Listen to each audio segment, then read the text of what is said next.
Welcome back, everyone, to Breaking Repeating Patterns, day 2 of the RGV Wellness Week. This next presentation is by Deborah Covarrubias. She is a chakra-themed yoga instructor and a Reiki master. So Deborah teaches yoga in a style that is very specific. So she focuses on working with the energy centers and how movement can help. Rather than moving through poses that touch a little bit of everything, she works with the specific energy centers where you're feeling blocked or out of balance.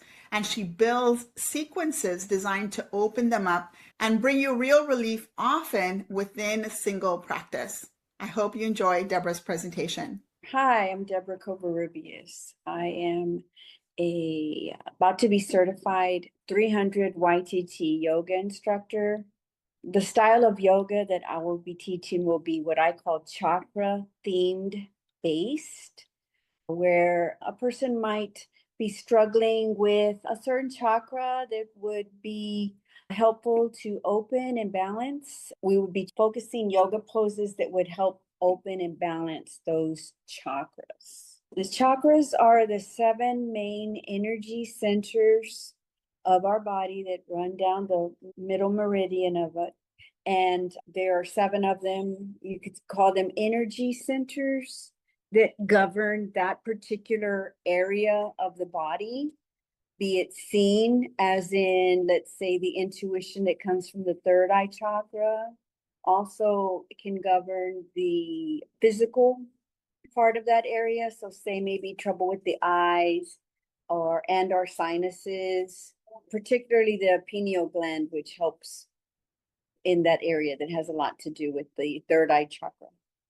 Let's say, for instance, a person notices that they are struggling to express themselves, maybe in a classroom, maybe in front of people, maybe just sitting around talking with their friends. They feel the term is choked up a bit.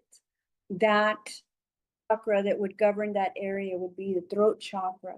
So then I will put together a sequence of yoga poses that are designed to open that chakra and also balance that chakra.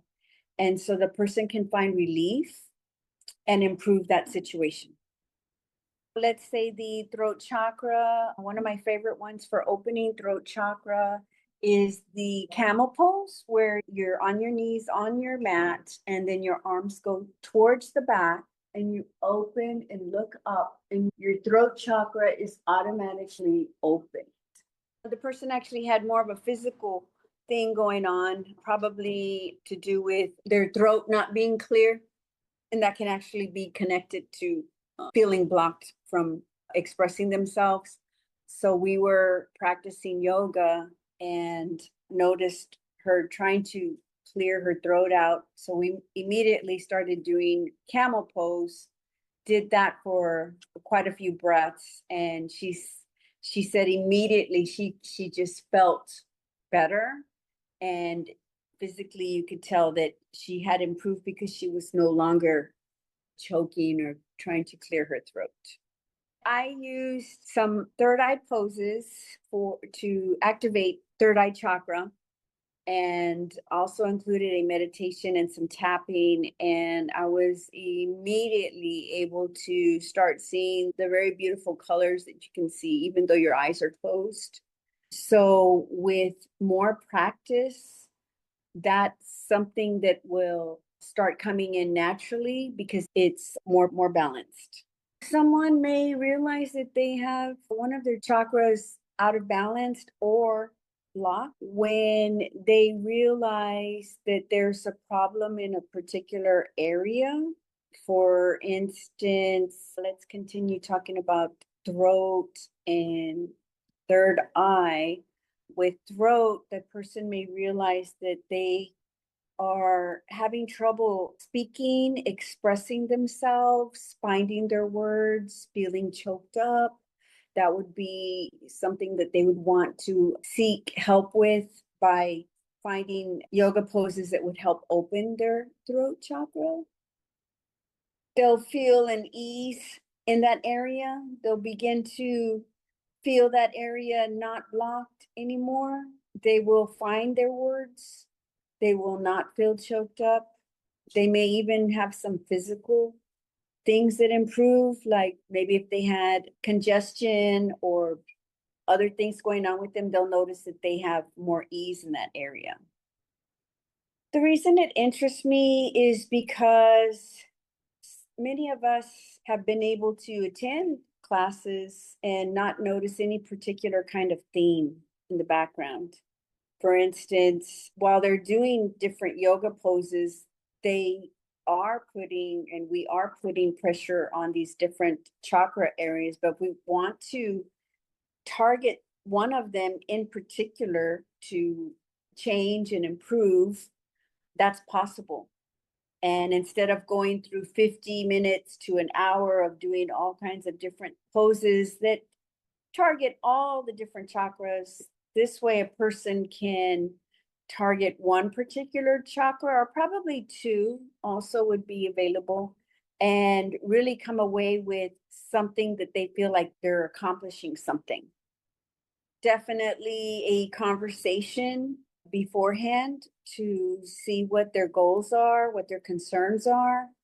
They may not even realize which chakra it is, but if they come and they say, oh, I have been having this trouble of, let's flip the board here, and let's say, I just can't seem to stop talking. Everything that's in my head comes out of my mouth, and I feel unfiltered, and I would like to get control of that. That would also be throat chakra. So in that case, that would mean that throat chakra is too wide, too open, and we need to learn to close it down, make it calm down, and become balanced, in balance. Just having a conversation with the person, asking them what their goals are, what would they like to improve? Is there something that's going on with them that they don't like, that they want to change? I would put together a sequence that would focus on the chakras that would govern those goals and or problems that they would like to work on. Would probably be, as long as they want and would like to continue, they would be able to hopefully feel some kind of improvement even after one practice of really, let's say we would only work on one particular chakra, there would be definitely some improvement in that area. And then if the problem would continue to appear, then it would take a little bit of research for the person to see what might be recreating the problem. And then that would be up to them to try to get that taken care of. But the yoga would always be there to help them improve. One thing I wanted to mention is I was able to help a particular student with depression. I was able to put together some poses specifically for her, and those poses worked primarily on the third eye, the heart, and the crown. And she said that she definitely was feeling better by continuing on with the practice, that she felt better and uplifted after the one practice that we did. I just look forward to sharing this and helping people make improvement using this type of yoga style.